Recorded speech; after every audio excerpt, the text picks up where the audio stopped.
अस्सलाम वालेकुम, hello dear friends, I hope you all are well. तो आज की वीडियो में बात करेंगे फ़िज़िक्स के एक इंटरेस्टिंग सा टॉपिक जो कि एंट्रोपी और डिग्रेडेशन ऑफ एनर्जी।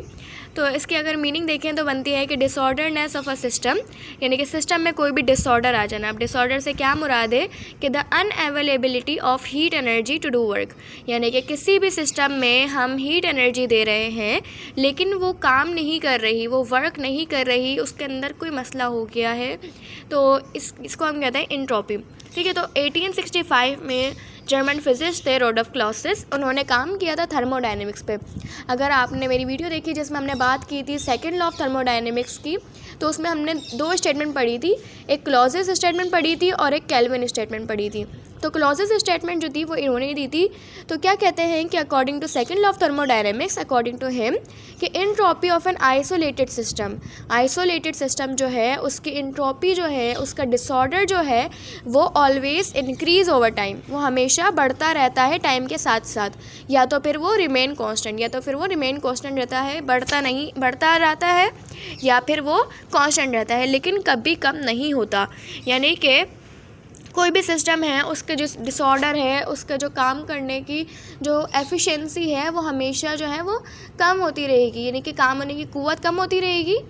तो क्या होगा, उसकी एंट्रोपी बढ़ती रहेगी, यानी कि उसका ना डिसऑर्डर ज़्यादा होता रहेगा। ठीक है, तो आई होप कि ये क्लियर होगा। तो अब इसको जो है ना, इस लॉ को हम लॉ ऑफ नेचर भी कहते हैं, या law of increase in entropy भी कहते हैं। अब लॉ ऑफ नेचर क्यों कहते हैं इसको, कि भाई इसलिए कहते हैं क्योंकि ये अप्लाई होता है नेचर पर कैसे अप्लाई होता है ये, कोई भी चीज़ आप ले लो तो वो किसी हद तक काम करेगी अच्छे तरीके से, उसके बाद क्या होगा, उसका डिसऑर्डर, उसकी एंट्रोपी बढ़ती जाएगी। चलो फॉर सपोज़ आप ले लो मोबाइल और एक चार्जर की एग्जांपल।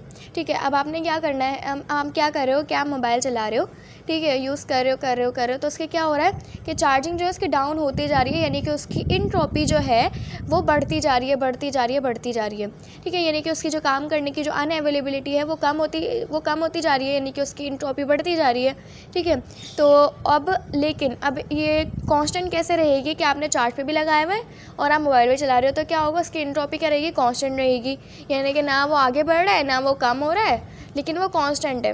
ठीक है, तो आई होप कि यहाँ तक भी क्लियर होगा। तो अब एंट्रोपी को हम डिनोट करते हैं कैपिटल एस के साथ, और इसका फार्मूला होता है delta S equal to Q upon T, यानी कि जो एंट्रोपी के अंदर जो चेंज आ रहा है उसका रेशियो होता है कि हीट अपॉन टेम्परेचर। तो अब हम इसका एसआई यूनिट अगर बनाएं तो क्या होगा कि क्यू का हीट का एसआई यूनिट क्या होता है, जूल, और टी का क्या होता है, टेम्परेचर का केल्विन। तो इसका एसआई यूनिट भी बन गया। अच्छा, अब जो है वो एक काम की बात है कि एंट्रोपी चेंज जो है वो पॉजिटिव होगा। पॉजिटिव कब होगा, जब हीट जो है वो ऐड होगी सिस्टम में, यानी कि एंट्रोपी कब बढ़ेगी, जब हीट ऐड होगी सिस्टम में। और एस जो है, चेंज इन एंट्रोपी जो है वो नेगेटिव होगी, कब, जब हीट रिमूव होगी सिस्टम में से। ठीक है, तो अब इसको हम जो है वो आगे डिटेल में डिस्कस करते हैं कि एंट्रोपी पॉजिटिव होगी जब हीट ऐड होगी। अब कैसे, कि हमने किसी भी सिस्टम में हीट एनर्जी जो है वो बढ़ा दी। अब हीट एनर्जी जब हमने बढ़ाई तो उसकी काइनेटिक एनर्जी जो थी, उसका जो मोशन था वो भी क्या हो गया, इंक्रीज़ हो गया। अब इंक्रीज़ होने की वजह से क्या हुआ कि जो मॉलिक्यूल्स हैं, जो पार्टिकल्स हैं, वो बहुत ज़्यादा तेज़ी से रैंडमली मूव करना शुरू कर दिया उन्होंने। अब जब वो रैंडमली मूव करेंगे तो उनके अंदर डिसऑर्डर आएगा। डिसऑर्डर कैसे आएगा कि वो भाई कोई कहीं जा रहा है, कोई कहीं कोलाइड कर रहा है, तो ऐसे क्या होगा, इंक्रीज़ इन एंट्रोपी होगी। ठीक है, तो S is positive, delta S is positive, यानी कि चेंज इन एंट्रोपी पॉजिटिव होगी जब हीट ऐड होगी, यानी कि एंट्रोपी जो है वो इंक्रीज़ हो रही है, बढ़ती जा रही है जब हम हीट ऐड कर रहे हैं। अब एंट्रोपी जो है वो नेगेटिव होगी कब, जब हीट रिमूव होगी। कैसे, कि हमने किसी भी सिस्टम में से हीट एनर्जी जो थी वो कम कर दी, जिसकी वजह से उसकी काइनेटिक एनर्जी भी कम हो गई, उसकी वजह से जो उसके मॉलिक्यूल्स थे वो भी Aahista Aahista less randomly move कर रहे हैं, जिसकी वजह से उन्होंने एनर्जी लूज़ की है अपनी, और वो बहुत ज़्यादा ऑर्डर हो गए।